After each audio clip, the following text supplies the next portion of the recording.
গভীর রাতে যখন চারপাশে অন্ধকারে ঢাকা, তখনও একদল প্রাণী অনায়াসে উড়ে বেড়ায়। তারা হচ্ছে বাদুড়। কিন্তু কখনো কি ভেবেছেন অন্ধকারে চোখে না দেখেও বাদুড়রা কিভাবে দিক চিনে চলে? দর্শক, আজ জানবো সেই বিস্ময়কর রহস্য। বাদুড় হলো একমাত্র স্তন্যপায়ী প্রাণী যারা উড়তে পারে। আশ্চর্যের বিষয় হচ্ছে রাতের ঘন অন্ধকারেও তারা নির্ভুলভাবে উড়ে খাবার খুঁজে নেয়, এমনকি বাদ এড়িয়ে চলে। এ রহস্যের নাম ইকোলোকেশন।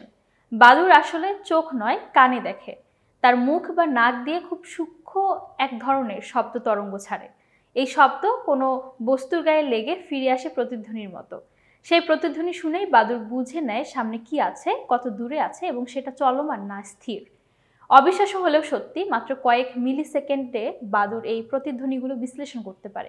ফলে অন্ধকারে একটিও চোখ খোলা না রেখে তারা বাতাসে নিখুঁতভাবে উড়ে চলে। এই পদ্ধতিতেই তারা শিকার করে মশা, পোকা কিংবা ক্ষুদ্র প্রাণী। আর এই ক্ষমতাই বাদুড়কে করে তুলেছে রাতের নিঃশব্দ শিকারী।